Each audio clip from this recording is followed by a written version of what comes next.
just a good old boy, never meaning no harm. Beats all you never saw, been in trouble with the law since the day they was born. Straight in the curve, yeah, flat in the hills. Someday the mountain might get above the law. Welcome to the backyard at 4624, episode 121 of Cowboy Shit with Ted and Wacey. We are doing a full-on show here today. We're going to have a couple cuts and ups and downs and stuff, and I'm going to get this tree branch out of my way. Branches in your face. Get out of here, tree branch. Get out of here. Ted is at maximum comfort level for the backyard pod. Ted Yeah. is literally living I'm a big fan of what we can do. These backyard pods are so sick. That one we just did one with Jake a couple months ago. Now we got one here with Cole. You guys have sweet. You guys have adequate room to be playing cornhole back here too. I don't know. We if do. you guys Dude, have a you know cornhole what setup. I was talking about? Was Before we get golf. going too far, though, you got to just keep the mic on your, like, kind of on your beard. On my body, Put it on on your your soul person, patch. on your person. You see how Oh, dude, Wacey's got it? you're not going to want to know what flavors are in this thing this morning. You know what I'm saying? Am I going to have to? Boys, this is day 3 of Stampede. There's Oh no my telling God. what's lingering in this mustache. Yours too. Do buddy. I- God. Yours too. Do I need to sanitize the microphone after? 100%. I would take recommend all it. I would precautions for recommend your own safety for sure. Oh, The other day, Jen made soup at home Soup? for lunch. It was Soup so in good. July? And then we were kissing, July and she's like, soup? "Oh, your mustache is so salty." I'm like, "Yeah, because I still got some soup in it." Mhm. Is that what the kids call it nowadays? That good soup? Good soup. That good soup. Oh, dear. You guys, she's sitting right there. Oh wait, that's her. Yeah. No, just kidding. Oh, dear. Okay, Okay, I want to go back to the backyard. I have a Okay, comment but about before we go to backyard. that, Okay. we got to introduce our guest slash co-host slash new slash old friend. New/old friend. Yeah, The Cowboy one and Cole. only. He's well Robertson. known in our industry. Yeah. Around the TikTok realm. We've done some video collaborations with him in the past little bit here. Yeah. He is kicking ass and taking names. Dude, I'm Our boy. shaking babies too. Like you can't leave out the babies either. Why you gotta shake the babies, dude? Well, sometimes when a hot rodeo mom hands it to you, I don't know what else to do with it. So, anyways, back to where I was before. Yeah, the backyard. Storm and I were talking about how the game of croquet, which is a wonderful backyard sport that most Croquet. folks love to play. I think this would be an awesome backyard for a sweet croquet track. Croquois. Yeah, that could be pretty good. But so though, croquet, that could be cool. I think it'd be now we sick. have a water feature back here. It's pretty awesome. oh, You could do like one where you have to like loop up the hill. That could be cool. Be sick. I'm out. Anyways, that's Yeah. not much to do with what we're talking about today, but since we're talking about the backyard, Yeah. got some croquet happening. So for those that don't know, this is the apple tree. We're right up underneath the apple tree, crab apples. It's a war zone back here when the trees start Yeah. falling, or the apples In start the- falling off the tree. in the It gets fall, nasty it gets back a little here. red. just an absolute minefield. Yeah. Raining. Garden's not growing very well so far. Have not had enough heat. The peas You are haven't had enough behind. time to tend your garden, even though you've been on the road No. quite a bit the past while, Yeah. Teddy boy. Well, yeah, I guess because we were in Ponoka. Ponoka Stampede is a big week. I think I'm still tired from that. It's a big one, but yeah, had a great show up there. Tough way to start things off. But I mean, you know, accidents happen in the rodeo business, and it's unfortunate. But yeah, it was a tough accident there that happened before we got started.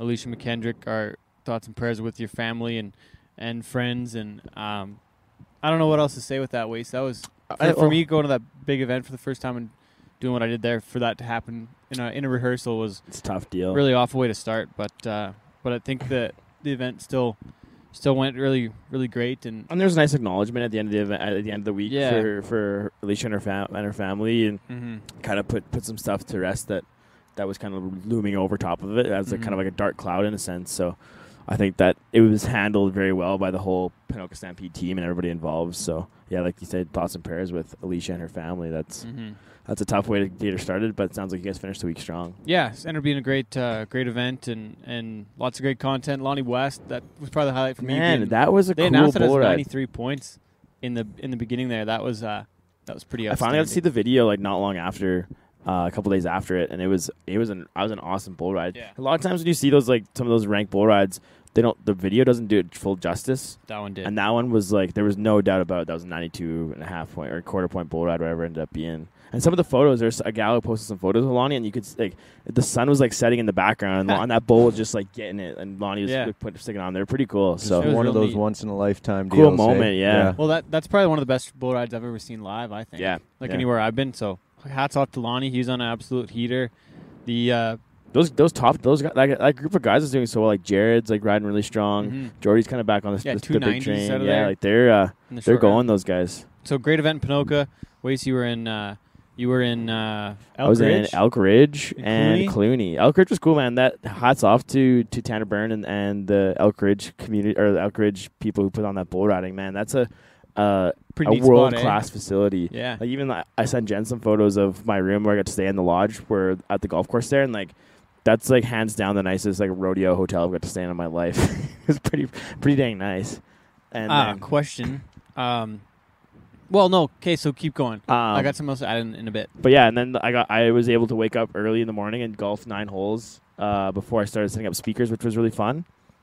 It's like they just had a PGA Canada event there the week before, so being able to golf a course in that pristine condition was pretty cool. And it was cheap. It was $35 for 9 holes in a cart. Oh, no way. Yeah, so it was pretty cool. So that was and the crowd was outstanding there. All right, they were awesome. Everybody's engaged, cheering, having a good time.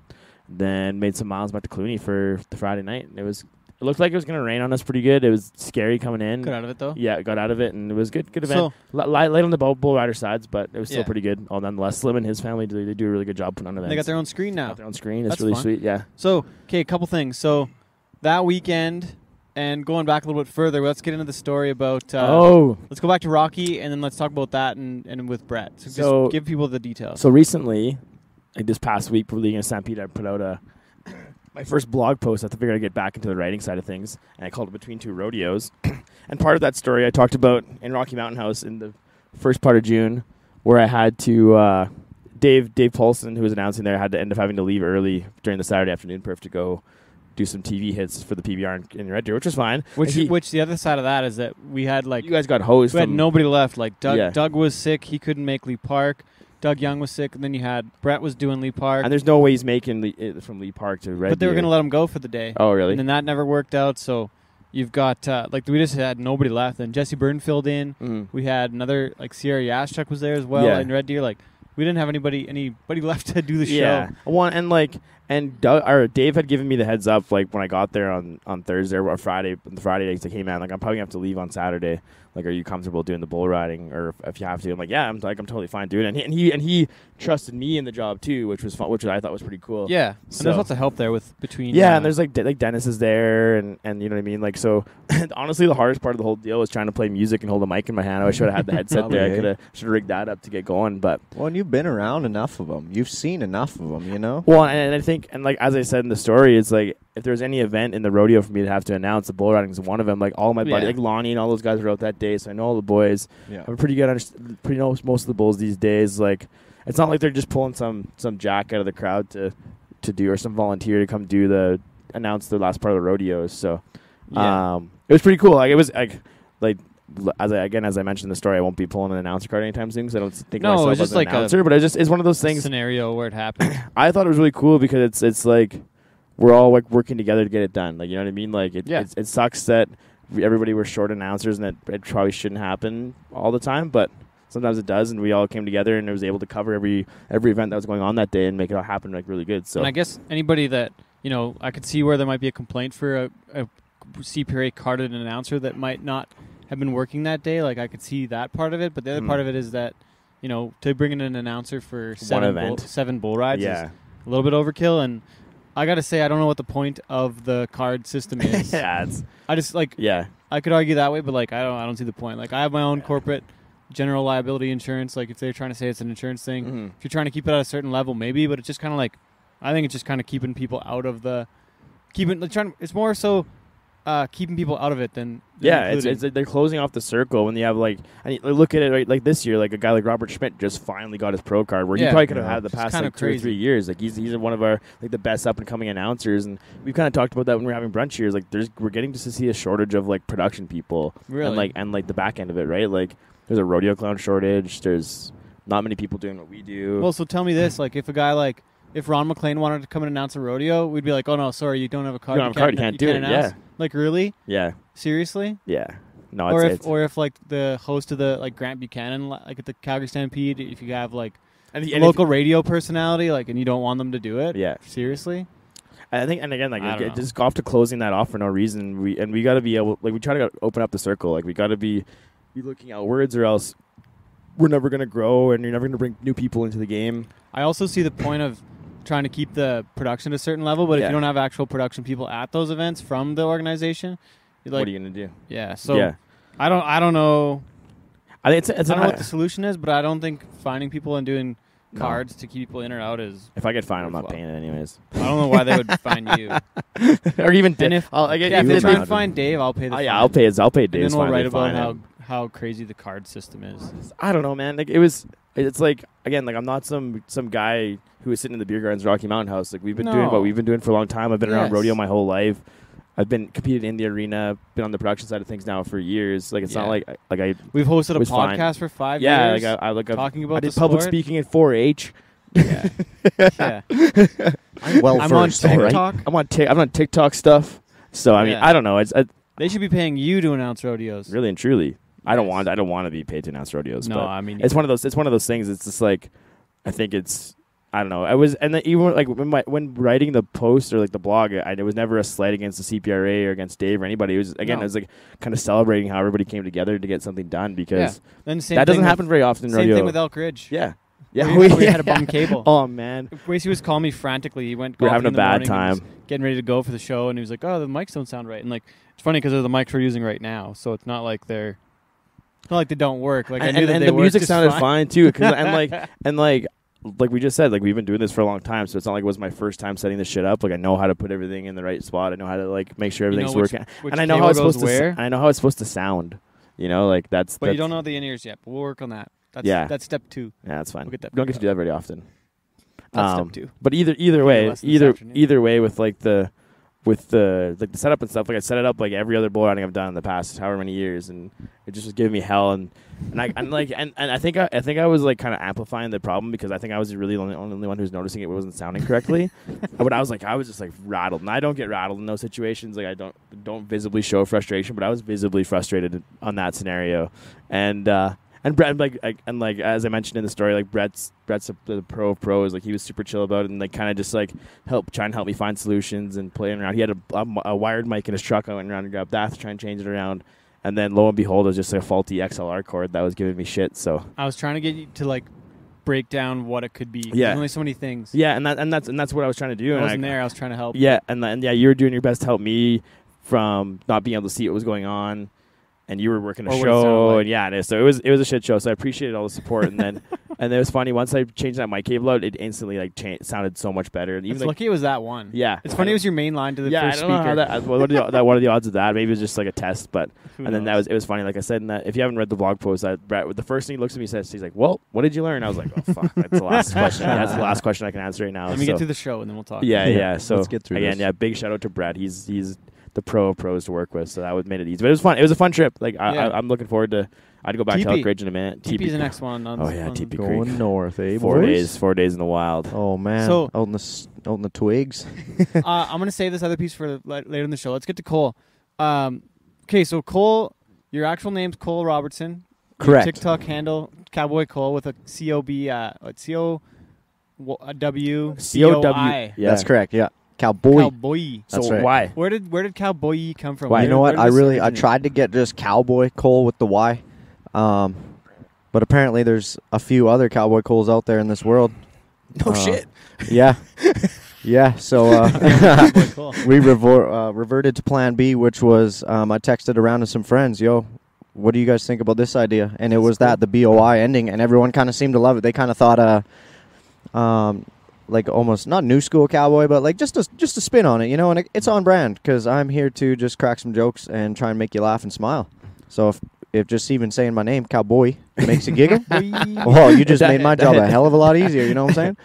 It's one thing I've admired of what you've been doing since I've like kind of been following you and we've kind of got together and do some stuff is you're really passionate about like kind of penetrating that outside audience of Western. You know what I mean? Like you're not like 'cause we were talking about it last night. We're not like kind of like us. We're not like core Western. Like we still like follow along the same lines of values. But you're doing stand-up comedy shows in downtown Calgary. Like you're doing funny stuff there. Like you're kind of pushing that limit and going outside of the circle, which not a lot of people are doing these days. So kind of what motivates you to do that?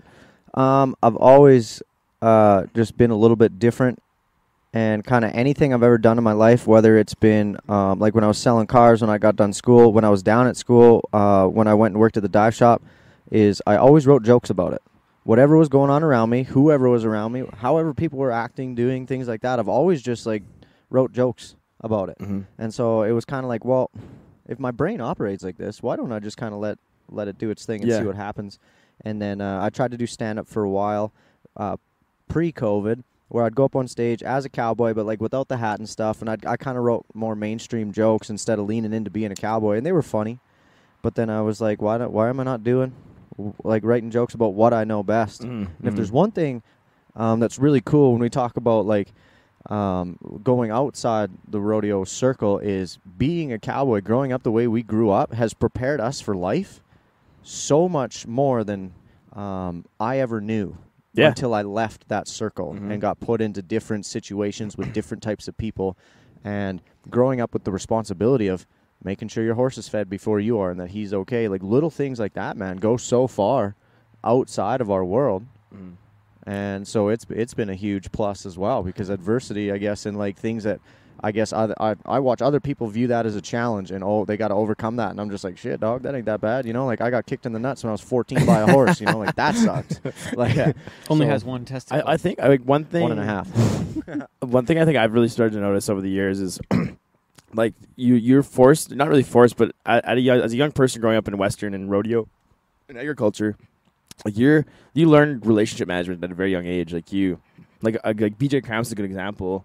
Like when he started rodeoing, he had to go all over by himself, taking the bus, like finding places to stay and all that kind of stuff. And you learn how to like talk to people and kind of make friends and build relationships and kind of maintain it. Like when I was rodeoing in Saskatchewan, I could go to any town that had a rodeo and have a place to stay or a place to shower, just because you get to know the people, you actually have genuine conversation with them. And if you don't, then you kind of, it's really hard to succeed. You can kind of come an outsider in the game if you don't really do it. And you turn into a weirdo like Mike Lee. Yeah, exactly. But yeah, that's just it's cool, because I think like that's a good point you make about like growing up the way that we have. It kind of has really prepared us for this. And I'm also fortunate for having this opportunity now, like we were talking before, being able to live in the city and see outside of Western. And you had the same opportunity being out in Whistler for as long as you were and doing everything else that you've done. I think that's really changed the way you look at especially the way we approach. Like for me, the way we approach what we do, just trying to always be conscious of like trying to look outside rather than always looking within, which I think happens lots within the Western industry. Big time, and it's done nothing but help me with my, like when I write, whether it's a sketch, stand-up, just for my own stuff. When you get to go spend time around those types of people, you get to learn about them. So then you learn their ins and outs, just like how we make fun of barrel racers and tie-down ropers and team ropers, like the way they act. Everybody acts their own specific way based off the people they hang out with, and that's awesome because that's what creates all those situations that make us laugh and make us want to hang out and make us want to enter the next one and keep going, you know?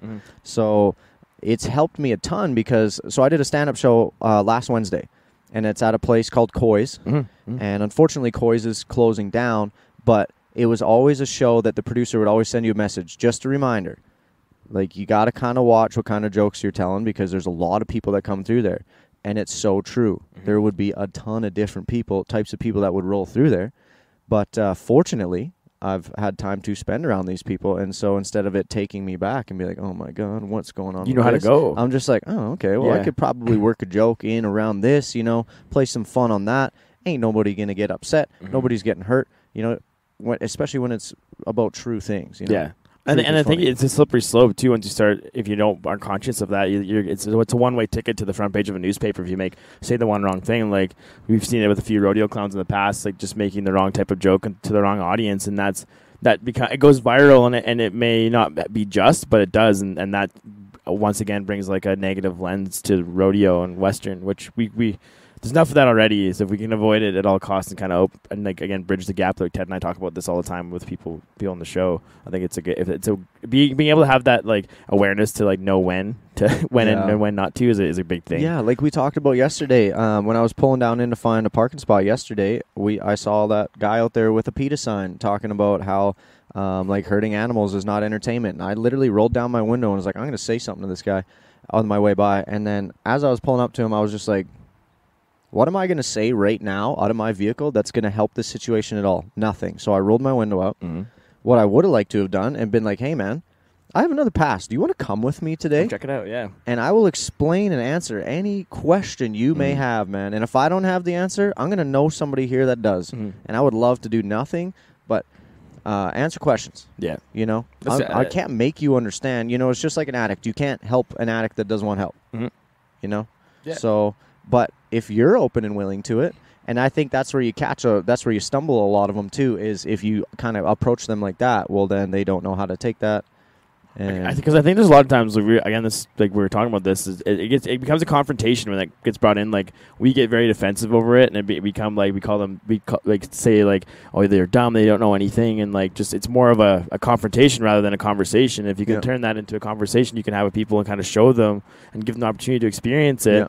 I think you'll have more people being open to do the thing and like be around it. Which relates back to the idea of going outside rodeo for a little bit, because I think where people get tripped up is somebody's just like, oh, roping calves is bad. Why would you rope that calf and tie him down like that? Well, they have no idea that if I'm out on the ranch and I see a sick calf and I'm by myself, well, I got to treat him somehow. So I'm going to ease in there. I'm going to rope him. You know, hopefully the mom's not going to be too mean. I'm going to ease down there, get him flanked, work on him, right? Let him go. It's just turned into who can do it the fastest. But to somebody who didn't grow up like we did, they would have no idea about that. So, like, why should we assume? Why should we just jump so quick to conclusions and be like, oh, well, you idiot, like, blah, blah, blah. No, it's just like if somebody were to ask me why somebody got disqualified in a cricket game. I have no idea. I played cricket in grade 6 because I had a crazy UK gym teacher. You know, I didn't learn the rules. He just said, swing this paddle as hard as you can. And I'm, all right, dude, I can do that, right? But I don't know anything about the sport. But if somebody took the time and explained it to me, sweet. So tell us more about what you've been up to the last few years, and, you know, go back to, you guys are buckle buddies. Buckle buddies. Yeah, that was so cool yesterday at the Chucks. Is that where it was? I think so. Somewhere where we were at, yeah. Somewhere, I just noticed. It was on noticed. Midway maybe when we were hanging out. Yeah, that's right. I'm wearing a Dog Pound Stampede buckle from 2014. That was their 100th anniversary too, right? Yeah, and it's been one of those. It was one of those rodeos. Alberta's oldest Stampede. Yeah, I always wanted to win it growing up as a kid, and it's so badass because everybody takes the Wednesday off. Barrel racing. No barrels too. Yeah, it's the longest rodeo you'll ever and go they got a good with slice of no pie barrels. There. Yeah, the pie there at Dog Pound is like next level. And the pie. arena just like does this the whole way. Racers. But it's literally that's why they don't have barrel racing, because there's it's a hilly arena, so there's Isn't there a rock in the middle of the arena too? Probably. Yeah, maybe, who knows? I can't remember. About right. Probably, but yeah, it was so cool because it's like a 7-hour perf. Yeah, straight up on a Wednesday, random ass day of the week, best Wednesday of my Everybody life. takes the day off, and Thursday, great cab. The Wednesday after Stampede. It does not pay worth a shit. Let's be honest. All the money goes towards the buckles. Like the team roping paid. I think I won like $540 a man for winning first, dog. And there was 2 sections of team roping. I was only one of 2 bull rides, so I got a bunch of crown money. So it was good. See, that's rank. My story is not near as good as Cole's. Like you said, it was. I just entered. I had my FCA card that year, and I just entered the rodeo because it was on a Wednesday and I could go. And I never heard of the Dog Pound Stampede. Never knew nothing. No way. I knew there was on the website. Like there's 3 sections of bull riding, and I didn't check when I did callbacks. They didn't tell me what section I was in. And the first section of bull riding was after the first event, so the second event of the rodeo. And I pulled up there during the rodeo. Like they were roping calves, and turns out I was the gunner in the bull riding. So I'd like bail out of the car, throw my rope on. I think I was like 81 points, I think. And then they're like, yeah, now you got to stick around and see because you're probably going to win, so you got to stay to get the buckle. So I just like hung out there all day, and then everybody else pretty much fell off. How many beers did you drink Yeah, while you were but waiting? he's just I was just crushing Twisted Teas in the beer gardens waiting to get my buckle. Yeah, that would have my been dad. My dad came with me to the rodeo so he could drive me home. Oh, jeez. Oh, that was definitely the Twisted Tea days. Yeah, so sick. But so you competed for a long time, and you're like I knew you from like the high school rodeo days, or because like I kind of like I never saw you for a long time, and like I kind of like we lost touch, but like. Yeah. So after I graduated high school, I spent 2 years in Hobbs, NMJC, rodeoed for Philip Berry down there. After me, because I was there. You were there like the year after, So I spent a year with Chase Egbor when he did his victory lap, his 3rd year at a 2-year school. Yeah. I hope you hear this, Chase. Chase Egbor. I do the victory lap. Victory lap at a 2-year. You were there in what, like 2012 to 2014. I was 12. In NMJC. Yeah. Okay, so I was out of there by 2010. Oh, okay. So you're a couple years. So you would have been there. Were you there with like Dustin Round? Yeah. We were roommates. Oh, were you? Yeah, oh, until we got man. kicked out. Ted got hit by a car there. Did you hear that story? Well, I got No, you got hit by there's a a lot of car. shit went down in New Mexico. Man, Dude. Hobbs, I I was went from Hobbs, the cops dude. one time when Dustin was driving. Like I got out of the car and like I diverted the cops, so we got away from like a lot of trouble that time. And then another time I got hit by a car in the parking lot in Hobbs, and like then we got caught drinking. We had a bottle of vodka. Like we had all the baseball guys in our room, and Oh, there's a bottle yeah. of vodka in there, so we got all in trouble. I used to be the mailman at Hobbs too. Oh, For yeah. Sandy. I For was the Sandy, mailman. yeah, for Sandy Harden. What an absolute gem she Yeah, was, man. wonderful She was place. a beauty. It was just way too. It was way too religious for me, and having been an 18-year-old hooligan Yeah. from Alberta, Dude. to be able to like not party when you're in college, it was like you had, Yeah. you had a sneaky party in the U.S. college. yeah. Oh yeah, Yeah. like all Which the is time. absurd. Yeah, Yeah, all the yeah. time. Campus security would come down to the barns there. I don't know how built up it was when you were there, but like, it was decent enough that you could like hide in stacks of bales. I was hiding in fucking roof racks, like hay racks and trailers and shit. We'd just run into LQ and lock it, and they'd be banging on the door. Open up! I'm gonna open up shit for you. You know, you're a Yeah. security guard, dog. You That's ain't got so no funny. papers. Not a Do you chance. have any wild college rodeo stories? Oh man, I actually just had a chat with Cody Lamb about when we His loaded up. sister was there when I was there too. Oh, was she? Yeah, she dated Lannon Hivenen. He was my roommate too. Hivenen. How I many don't know if I roommates know do you that. have? It was Lannon and Dustin and I. Oh, okay. Then we had a spare room. And the Oh, next year yeah. it was Guest like bedroom. Dude, it because was it was me like and a. TJ Bowles the next year. Oh, I like Yeah, that guy a lot. TJ. TJ, yeah, he's a gem. Yeah, so that was how it went down. But it was quite the place. My I got kicked out craziest. of like rodeoing for a while because of the drinking. Oh really? And that's when Did like you get an MIP?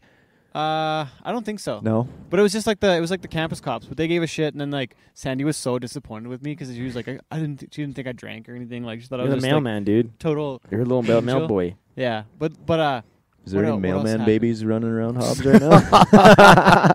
Probably in Artesia somewhere. oh jeez. So yeah, so we got in trouble. But then like after that, shit was like we were on the rocks like with that whole thing for quite a while. And then the next year, I went for the fall, and then I went for the fall, and then I just bailed. I just took all my classes online and then went home. Oh I was yeah. like, I'm sick of America, so I just fucked off. And then they actually made a rule the next year that you couldn't take all online classes because I just like oh. I got my degree from home from the Water Valley Saloon while I was from the Water Yeah. Valley Saloon. on wing night. on wing night. Yeah, so I just Yeah. took my test there because there was Wi-Fi. So And so a yeah, lot I of just help. bailed out. Yeah, exactly. That's so funny. But yeah, quite the place, Hobbs. America. Hobbs, a couple times we got called into coach's office for some meetings about why a lot of the men on the men's team had black eyes, and it's because we would host a fucking fight club. What the fuck? in our dorm room. So our dorm rooms, man, were so badass. We were the only team. So like when Ted talks about the baseball team, they had to stay in legit dorms. We Yeah. got to live in Like 2 apartments. beds. I've been in those apartments. Yeah. yeah. 2 beds to Yeah, a room. so Yeah, they're they're sick. badass, Yeah. right? So yeah, we would move all the furniture out of the way and fucking Fight club in the middle of the thing. fight. Are you like bare knuckle boxing or like cage raging? Nope. Why? Bare knuckle. Well, man, you know what? Were you drinking in there and Testosterone just and partying? yeah, definitely a couple drinky poos. So are you breaking the rules by talking about Fight Club right now? No. Okay.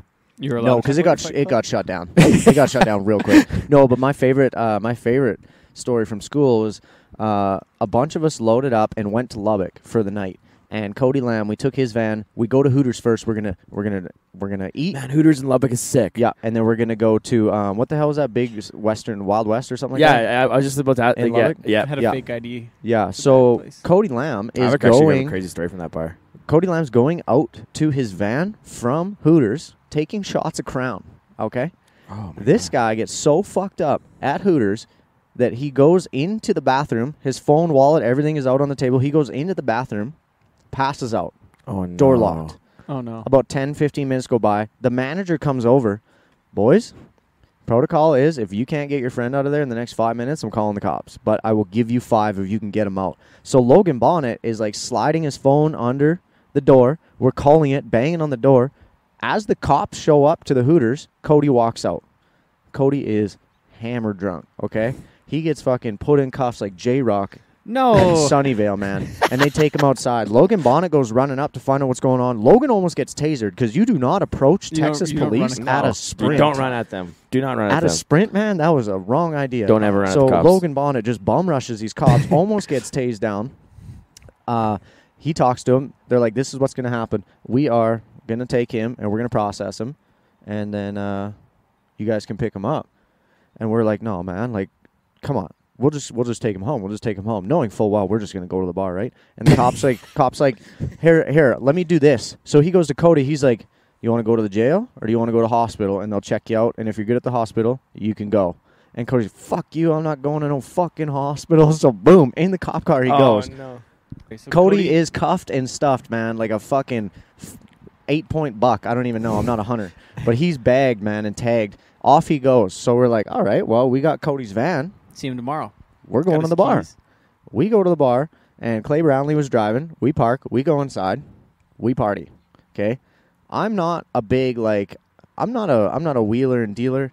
I go and get drunk. You guys saw me last night. I don't do well out there. I don't do well in crowds. So I don't do good with crowds. I'm just hammered at this point.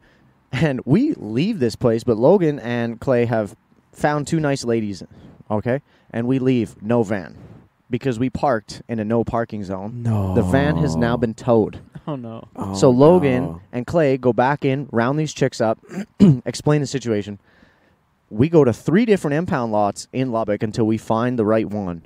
And Buddy will not let us have this van because none of our IDs say Cody Lamb.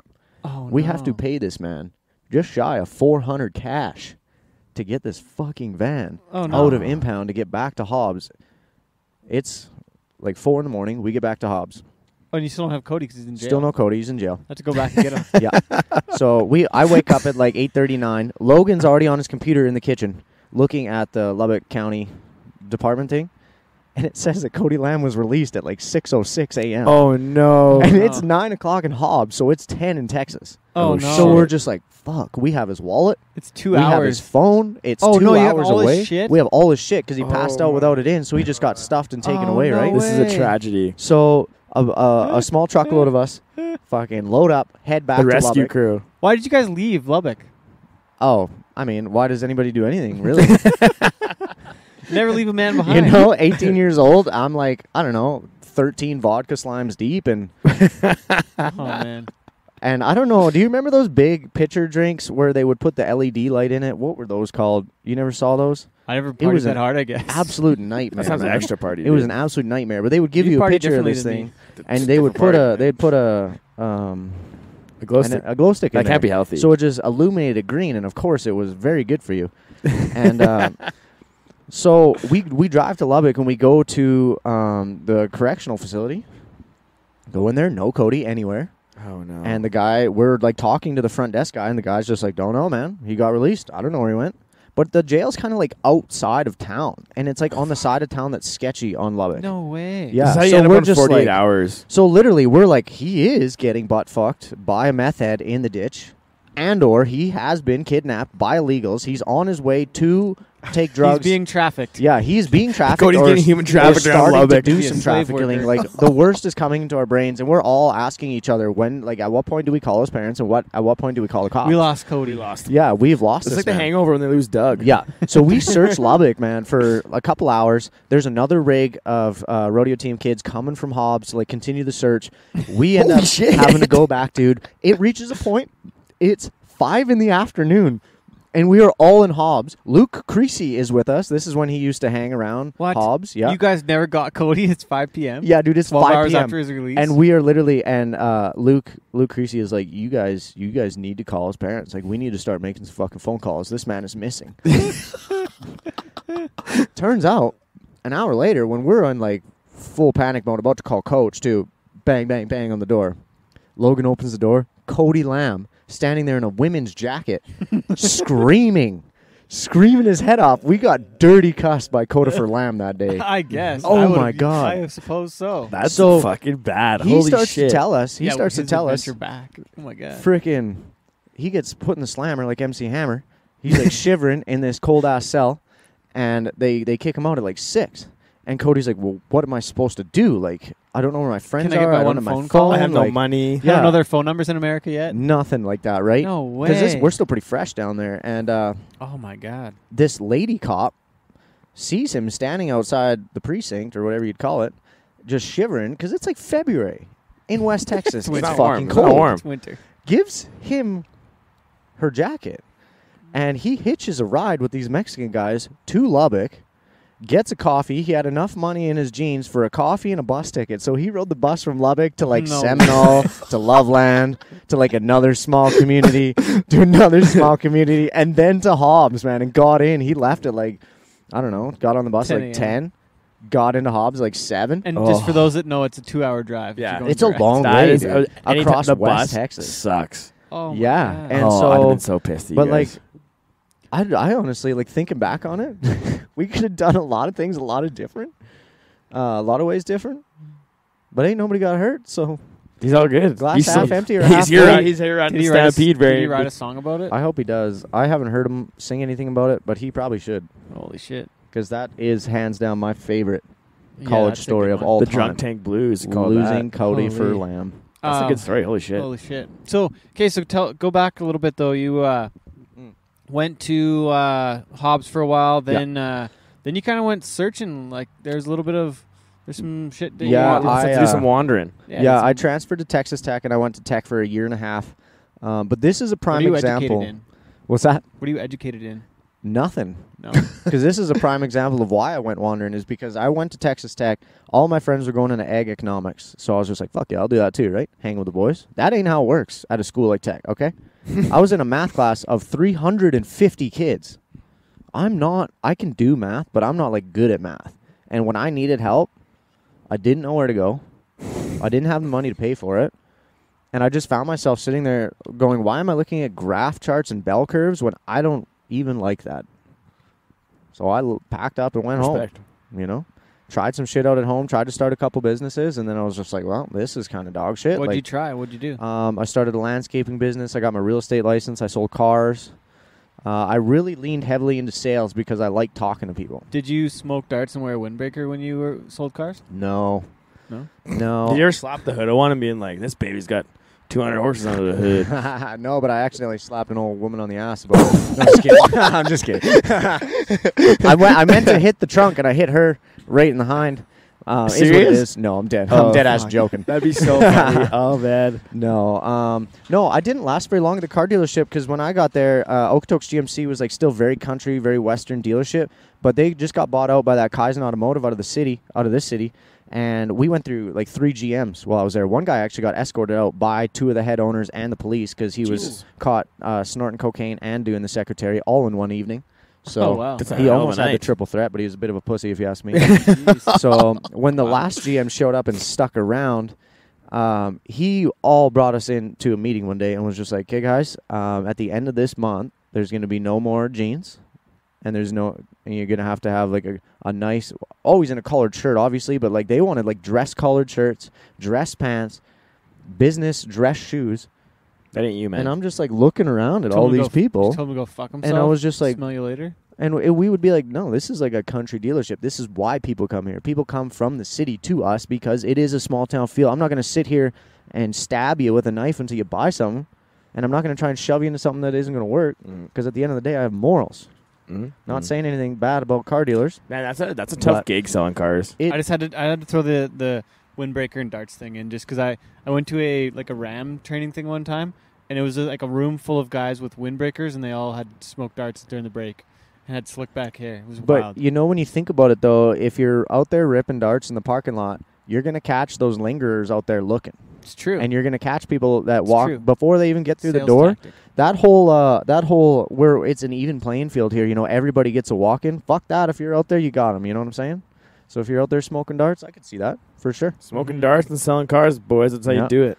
Mm-hmm. So sold cars for a while. Then what? Yeah. Then what happened? Real estate and landscaping, because I found a huge opportunity to do the landscaping for some of my clients. Yeah. Especially people who own real estate properties, people who had houses listed but were, say, living elsewhere or traveling. You know, their house wouldn't get touched for 2 weeks. So I'm just like, hey, I actually own, you know, a small little business, and I'll just send a kid there. They'll mow it, weed whip it. Oh, yeah, that'd be great. You know, that might be like breaching terms Might be a of bit service. of a conflict of interest, but hey. Maybe, but like nobody ever said anything to me. I was just trying to Yeah. hustle. And brokerage fees every month were absolutely burying a guy. So, Hey, man, gotta pay them fees. but I learned a lot. And I actually got into real estate because I love the idea of just owning property, owning Yeah. land, right? And I really wanted to see the real, like the investment side of it. But the thing that really burnt me out was finding somebody, the place that was going to work for them budget-wise It would have the 2 or 3 bedrooms they needed and the 2 bathrooms they needed, but they'd walk in there and be like, oh, well, do you think they'd take $15,000 off because I don't like the blue paint?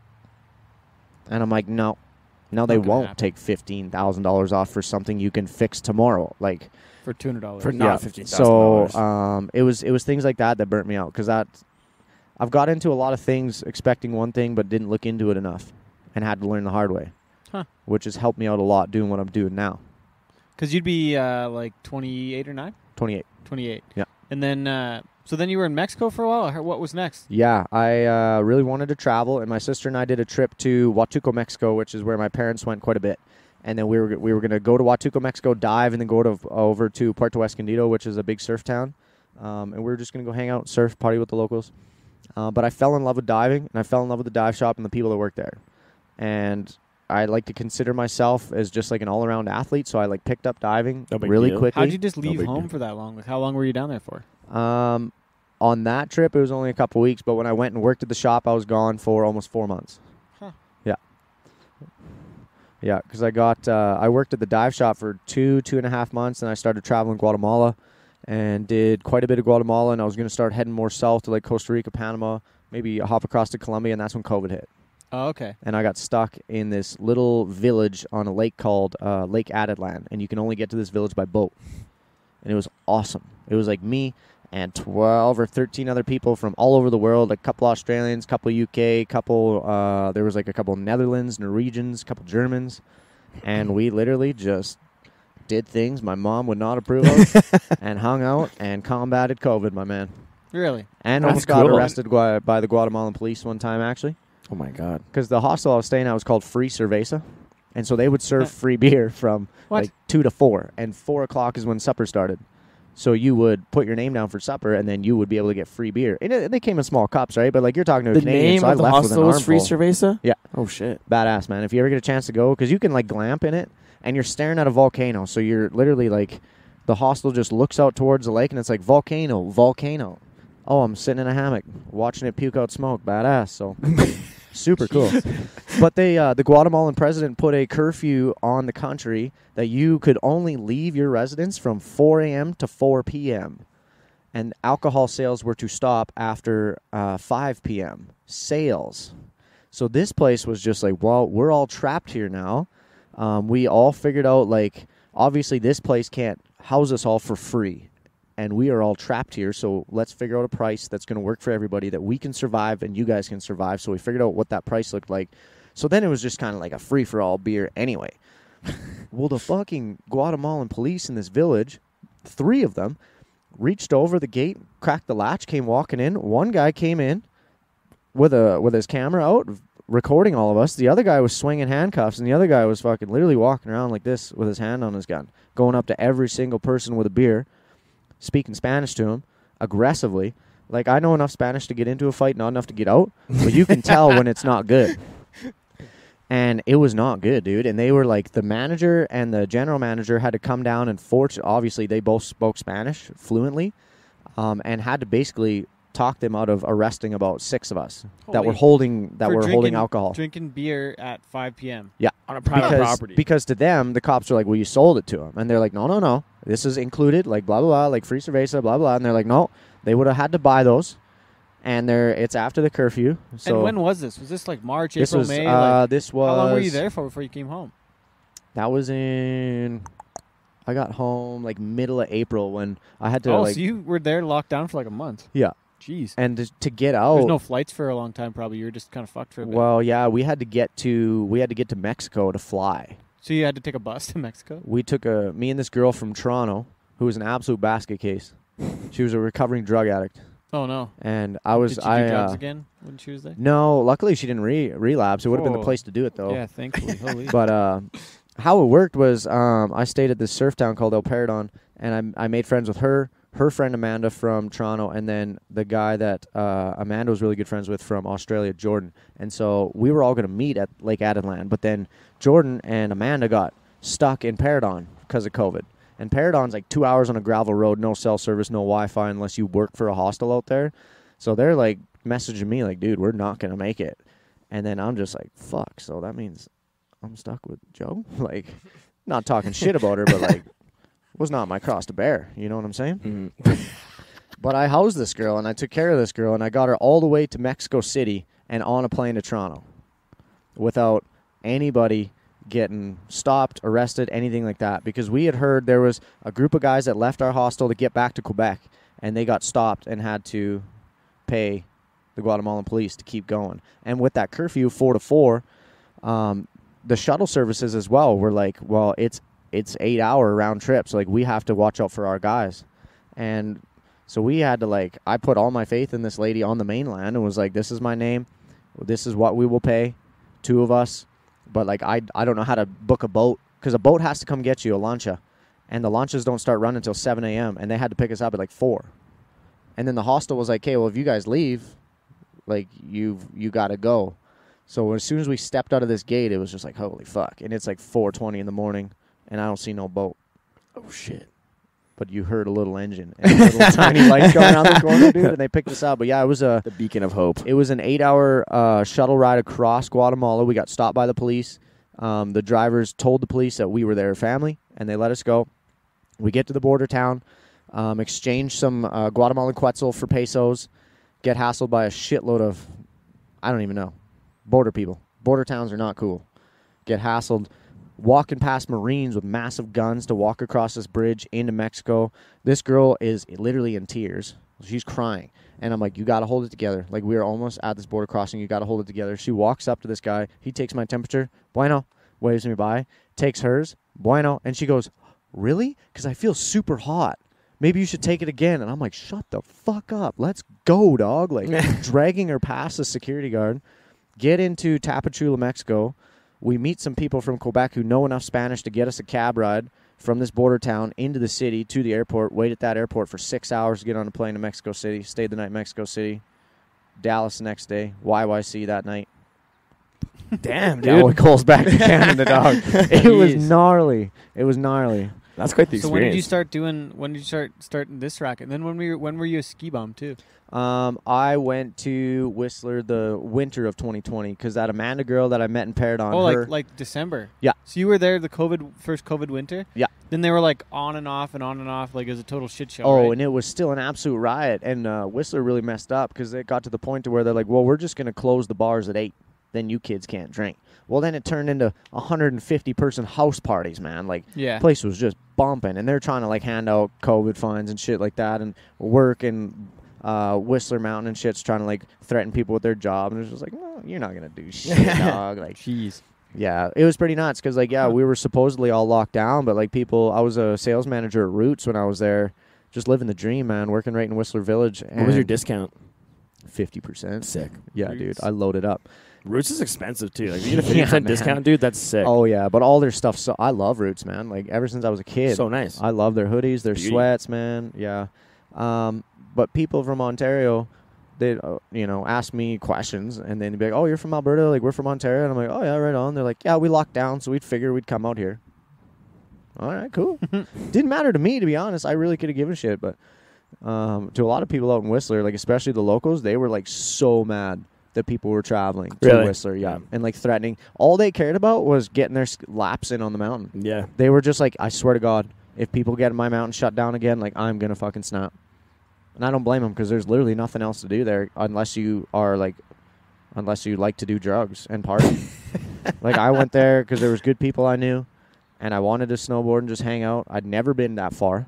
I've been to Van before, but I'd never been out to, like, Whistler and shit. And it was such a good time, man. Like, such good people out there. I loved it. Huh. So then, when did you start? When did you start doing this, like the comedy bit? Like, where did the comedy stuff come in? Yeah, I was always trying to do comedy for a while, but when I started leaning into the Cowboi Cole thing, it started to really take off before I moved to Whistler. And then when I, like, made the commitment to, like, make the change, because I was working on a continuous rod rig out in Turner Valley, working on all the horse heads out there and shit. And man, I got sick of that. Rigs suck. And we had a really close call. Like, this one consultant that we were working with was just being a dickhead one day, and he wanted us to go out and clean this wellhead off. And they were pumping hot oil on a waxed off well. And my driller's like, no, man, like, I'm not sending the boys out there to clean that off. And he got all pissy. Well, 30 minutes later, that wellhead blew. And that fucking hot oil shot like 200-300 feet in the air. Yeah, that could have been you know, there, and that was literally that literal night. I called my driller and was like, I'm done, dude. Like, you got 2 weeks, but, like, I'm over this. And he was, like, hardcore, like, well, what about the money and this and that? And I'm like, I don't care, man. Like, not worth I'm that. gonna figure out something else. Not yeah. worth that. So, yeah, things just started to really take off on the cowboy comedy side of things. So I took all my gear over to Whistler. Like, I still went to Whistler as a cowboy. That's the cool part, too, is people love cowboys. So you can kind of just, like, blend in wherever you go. And people are going to – it's a great conversation starter and stuff. And, you know, I'd walk around the village in my cowboy hat all the time. And it was funny because it was almost not unnormal. Because you would see a group of people walk down the street, and there would definitely be somebody in that group that I would be like, oh, man, like, they're rocking it. Because they would just be wearing something wild that I've never seen. But they're from, like, some small town in the UK, and that's just style over there. Yeah. But it's something I've never seen. But it was just cool to, like, when I go to some shows downtown Calgary, I'll get chirped from across the street. People will be like, Calgary's not till July. And, like, stuff like that. And I'm like, fuck you, man. Calgary's built on train tracks and cowboys, so go fuck yourself, you know? Yeah. You got to get down to the grounds here. Do you want us to... Oh, yeah, I do got to go meet my sister. Sister from the same mister. Yeah.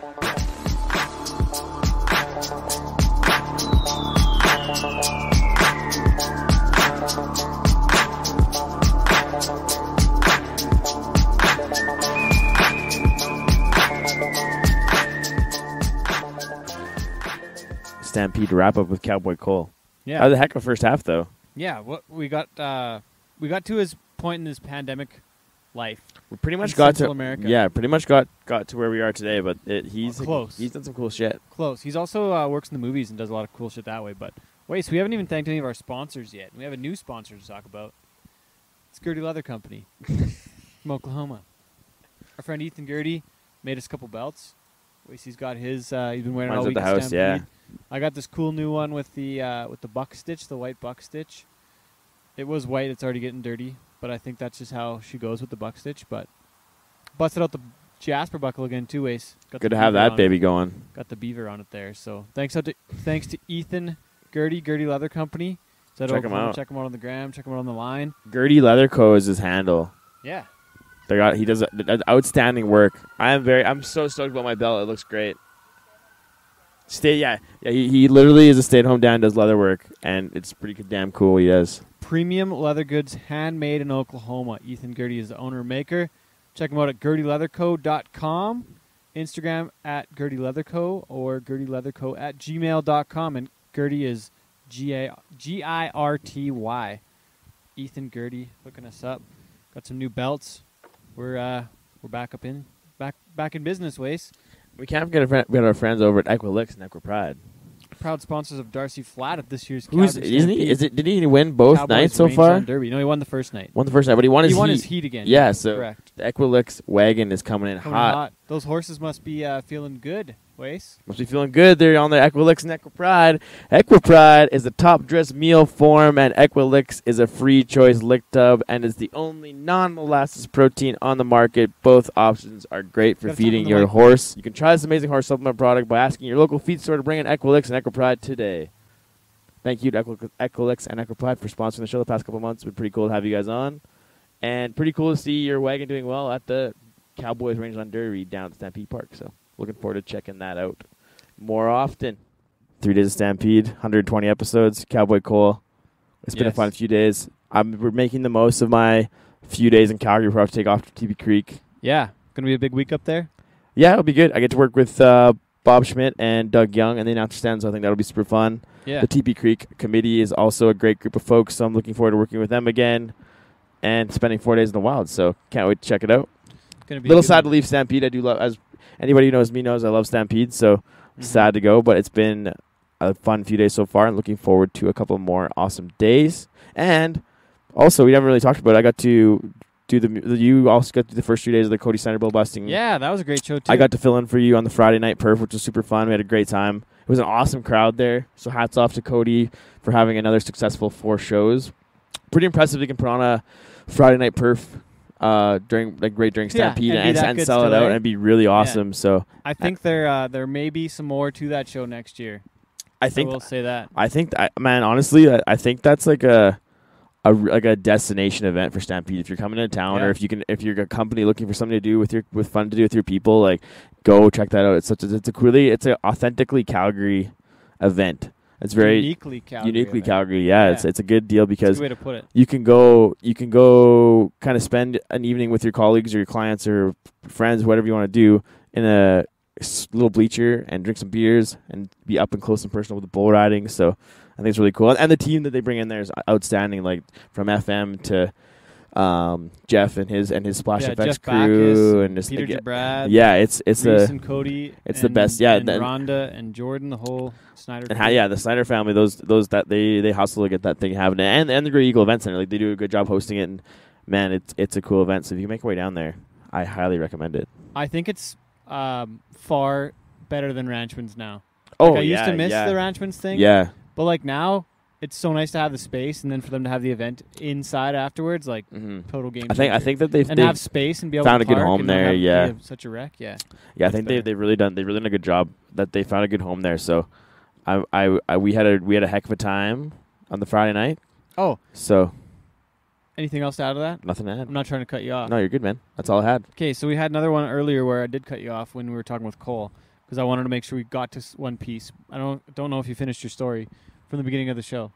Wanted to make sure you can get that back in if you wanted to. What part of the story? It was right near the start. We were talking about something, but I also wanted to make sure. That thing. What was that? Remember what that was? No, I don't remember at all. Sorry, man. Okay, anyways.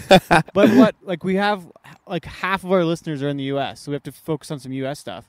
And what I wanted to say was that it's Cowboy Christmas, and I don't know what's going on down south of the border. I haven't heard. So hopefully you guys are appreciating the news from up this way. Well, there's been some Americans kicking ass up here the last few weeks. Yes. Like Ty Harris continues his heater in the tie-on roping. Caleb Schmidt. Caleb Schmidt. Bailey Show won 20-some thousand in Pinoca. And her story is pretty cool, going from like winning $500 all winter to kicking ass and climbing the top 5 in the world standings. So the Americans are up here and doing well. And what I wanted to say was we were a little light on some folks in Pinoca. And, Pinoca, there wasn't as many U.S. contestants. And I wanted to say, if you are in the U.S. and you are a rodeo contestant, don't be afraid to come to Canada. Because we got some big rodeos, some big money. Big rodeo, big money, good stock. You're missing out if you're not coming up here. Hell yeah. There's a lot of dough to win in Canada in June and July. And if you're and another one, Strathmore in August. Big one. We got a short round, or like 1 day rodeo on a Monday.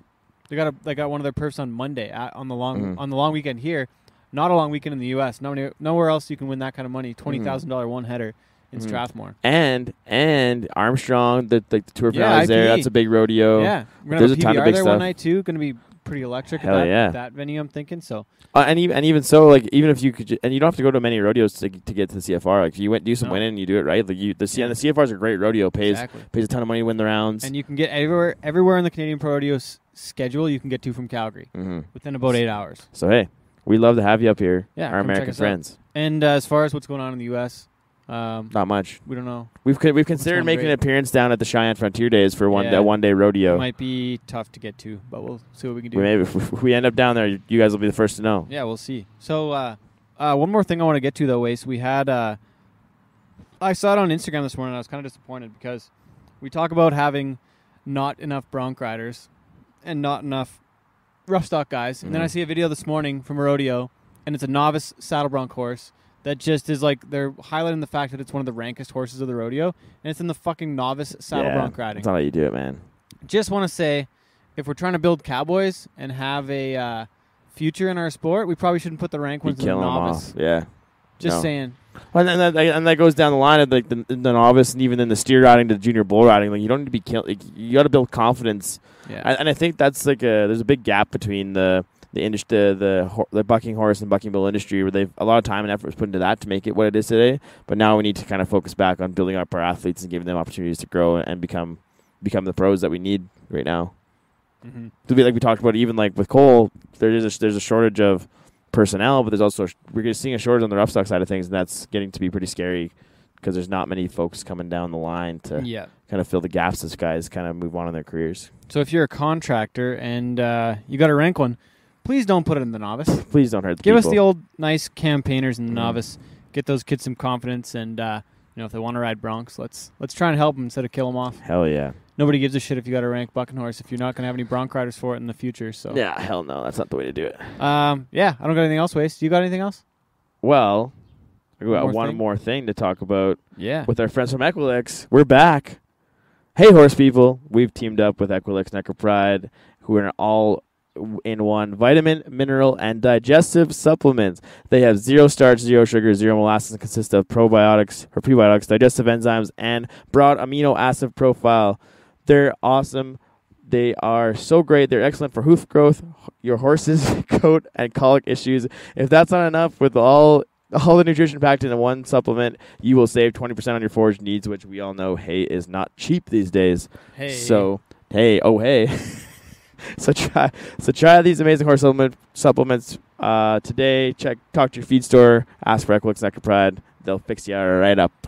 If you want to win your chuck wagon racing heat, run EquiLix, just like Darcy Flatt. If you don't use EquiLix and EquiPride, then fuck you. Well, yeah, And Girty Leather Co. Thanks again to our friend Ethan from Girty Leather Company, Girty Leather Company. Makes belts, wallets, Makes all the things. anything you can think of out of leather. If you want it, he's got And it. he does a Check hell him out. of a job. GirtyLeatherCo.com. Check him out on the gram. Hell yeah. At Girty Leather Co. Our friend Ethan makes nice work. So if you need some leather products, give him a shot. Give him a shout. Let him know that. Let them know that Ted and Wacey sent you. Yeah. All right, folks. This is a middle of the Stampede show, so we're tired out, and this We'll is see you on the enough. other. See you on the We're other gonna go side. have- We'll see you guys next time. Thanks for listening.